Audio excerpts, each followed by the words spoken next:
The Rise of Dark Queenie. Welcome back to the channel, guys. Fantastic Beasts 3, The Secrets of Dumbledore, is just over 3 months away. And you guys wanted me to make more videos, so you've got it.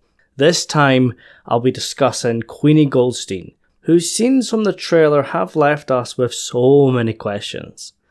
Like, she's only in a couple shots, but they're just so interesting, and there's so much to discuss. So in this video, let's talk about it. Let's talk about what I think Queenie will be up to in the third film, now that she's on team Gellert Grindelwald. So yeah, in The Crimes of Grindelwald, Queenie Goldstein joined Gellert Grindelwald. I said this from the very beginning, ever since the very first promo shot was released for the second film. Continued this into the trailers and the leading up to the film, but not everyone agreed with me. But I always felt this was Queenie's path. But guys, she didn't join Grindelwald out of hate of the Muggles, or a desire for power like so many of his other followers. She joined him for love, for Jacob Kowalski. She wants to be with him, to get married, have kids, settle down, live happily ever after. And Queenie wants that for everyone. She believes everyone should be able to love who they want. But the problem is Rappaport's law, which is an American wizarding law that forbids its citizens from interacting with the no-mage community unless absolutely necessary to perform daily activities. And there are very harsh penalties for disobeying this law. The American wizarding world during the time of Fantastic Beasts 3, right now that's 1926 to some point in the 1930s, and eventually that'll get to 1945. But yeah, during this point, America in the wizarding world is far stricter with its magic and non-magic relations than, for example, the British magical community, where everyone knows a Muggle born. Whereas in America, it's a bit different. The International Statute of Secrecy still exists in Britain, and that's a law that is passed by the International Confederation of Wizards, which is what Grindelwald wants to take over. They passed the International Statute of Secrecy, which is a law that safeguards the wizarding community from the Muggles and hides its presence from a world at large. And each of the wizarding governing bodies are responsible for maintaining the secrecy inside their borders, and they are accountable to the Confederation, and they will be punished if it is broken, so it is a big deal. But of course there are exceptions, as long as the secrecy remains. So take the British wizarding world for example. It has to remain hidden, but it can at least interact with Muggles on a day-to-day basis. And certain citizens are allowed to know of the existence of the magical world. For instance, the British Prime Minister is told of the existence of the magical world by the Minister for Magic on the day they take office. But they really only interact in times of crisis that could affect both worlds, such as when Sirius Black escapes Azkaban, or the mass breakouts in Order of the Phoenix, or when Voldemort's return is acknowledged by the Ministry, and his Death Eaters start to target Muggle settlements during Half-Blood Prince. And of course, most British wizarding families have married and had kids with Muggles. That's where the Muggleborns come from. And we're going as far back as the very founding of Hogwarts, and the conflicting views of Salazar Slytherin and the other 3 founders. So Britain still follows the International Statute of Secrecy, but it's not as strict as America, which has its own laws, which forbids any relationships or any interactions unless necessary with the no-mage community. So technically by law, Queenie Goldstein and Jacob Kowalski cannot marry. As we saw at the end of Fantastic Beasts 1, even though Jacob played a big part in saving the day, he still had to be obliviated, and Queenie had to stop seeing him. They can't even have a relationship, not just marry, they can't have a relationship together, they can't visit each other. It's illegal in America. And Queenie put Jacob under a love spell, but it's not right. It's not what Jacob wants. He doesn't want to be taken away to another country. And we can argue they could possibly do that, leave everything behind, and leave all their friends and family as well. And who says that MACUSA would leave them alone? For instance, if they stayed in Britain, MACUSA might have problems with the Ministry of Magic, and Britain might have to cooperate because they don't want to get into a sticky political situation. But yeah, Queenie and Jacob want to be together, they want to get married, have kids, but it's not their choice at the moment, and Jacob won't risk Queenie being thrown into jail because of him, Even when they were in Britain, that was out of the question. And I think we can all agree Jacob was a bit pissed that Queenie put him under a spell, took him away against his wishes, against his will, from his business, from his bakery. But now we get to the end of the film, and Queenie thinks the only way for all these dreams to happen is to join Gellert Grindelwald, because he wants a world where the international statute of secrecy is thrown away, and wizards are allowed to reveal themselves to the outside world, to the Muggles. Grindelwald has convinced Queenie that's the world that he wants, and her and Jacob can be together in his new world. I know some people have said that Queenie might be under a spell, maybe from the tea that Vinda Rosier gave her, or the Imperious Curse, but I don't think so. This is Queenie's choice. I feel she is definitely loyal to Grindelwald, because she passed through the Protego diabolical flames. And I think if you had her being controlled, it just won't have the same impact, because this is her choice. We can argue that she's a bit naive, but that's us looking in from the screen. You know, she's in this world. She's the one that's suffering. She's desperate. But she's not a bad person. She won't be committing murders, and she's not part of the inner circle. She doesn't know the truth about Grindelwald, about what he's been up to, and what he really wants. Because that's the issue. Grindelwald doesn't tell everyone, not even his followers, what he really wants. Seems to be only the acolytes, the inner circle, that know the truth. And it might just be Vinda Rosier. Maybe he's not even told her the full story. Perhaps it's only Dumbledore that knows his true plan. And I think we have to remember that not all of Grindelwald's followers are pure-blood fanatics who hate everything to do with Muggles or Muggleborns. I imagine many of them have their own personal reasons, perhaps in a similar manner to Queenie. And of course, we cannot forget the threat of Grindelwald's claim of the ever-looming Muggle war approaching. And after that war, the Muggles will turn these new weapons onto the magical community, which of course could be part of Queenie's decision to join, whose love, Jacob, was part of the last war, and would likely be recruited for the next one, and the one after that against the magical world, on the opposite side to her.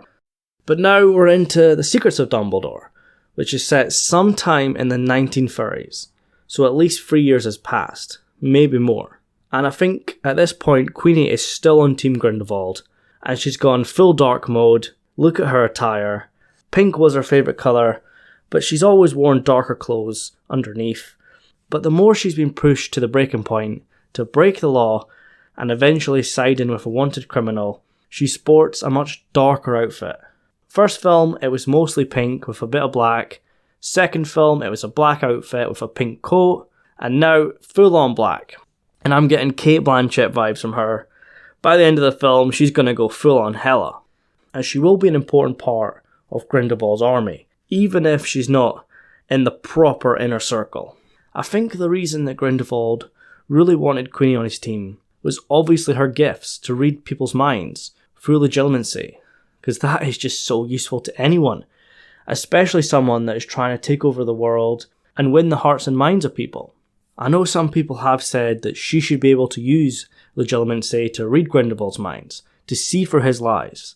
But remember how powerful Grindelwald is in occlumency, the opposite of legitimacy. Occlumency shields the user's thoughts and feelings being accessed or influenced by legitimacy. So I don't think Queenie is able to read Grindelwald's mind. And this shows us how powerful his occlumency is. Because remember, Grindelwald was able to shield his mind from Voldemort, who was renowned for his skills in legitimacy. And what makes this feat more impressive was the fact this was an old, tired and beaten Grindelwald who was wandless. He's been imprisoned for decades, since 1945. And at this point, was it 97 or 98? So it's been decades, and he's a shadow of his former self. But he showed no fear in the face of Voldemort, and he was able to shield his mind from the other Dark Wizard. So no, Queenie will not be penetrating Grindelwald's mind, unless somehow she finds a way in, maybe when he's weakened, or when her powers are enhanced. But because she's still on Team Grindelwald, and it's been at least 3 years, there's no way she's been able to read it just yet. He might even be putting false images in his head for her to see. And it's possible that Grindelwald, even though he wants Queenie on his team, doesn't have her hanging about him too much. Perhaps he's worried that she might get into his mind one day, And obviously he doesn't want her seeing all the bad stuff that's been committed behind closed doors. So I don't think Queenie is really in the inner circle. There's a lot that she is not seeing. She thinks that Grindelwald wants what she wants. A world where anyone can choose to do what they want. They can be with who they love, no matter if they're magical blood or not. It's a world where witches and wizards are not forced to live in hiding. But the truth is, Grindelwald doesn't want to help Queenie marry Jacob. He wants to start a war with the Muggles, tear down the international statue of secrecy, and make the magical community the dominant race. He might see himself as the overall leader, as its master. He might not care about that. But he wants the wizarding world to rule over the Muggles. And like I've said several times, outside of the inner circle, not many people know the full truth. They see Grindelwald as a freedom fighter, a hero who is fighting not out of hate or because he thinks magical blood is superior. They think that he just wants to make the world a better place for his kind, for the witches and wizards, who he's saying are oppressed because they have to live in hiding. But he's also told them the Muggles are not lesser, they will have a place in this world, which is not a complete lie, but in Grindelwald's world, Jacob wouldn't be Queenie's equal. He would have value, but those of magical blood would rule over him, and the rest of the non-magical world. And even if Queenie is allowed to marry Jacob, it wouldn't be the world they dreamed of. Grindelwald sees those of magical blood as special, and he believes that they should rule over the Muggles. And this is something that he's believed in for many years, going back to the time that he first met Albus Dumbledore, and he was able to manipulate Dumbledore into joining him. And they both almost set off to complete this mission for the greater good. But let's get to the trailer shots themselves. Jacob and Queenie are in Jacob's bakery. This shot is very similar to the end of Fantastic Beasts and Where to Find Them. They're both wearing the same clothes, but the shelves are empty. All the bakery goods are gone, they're either sold or been thrown out.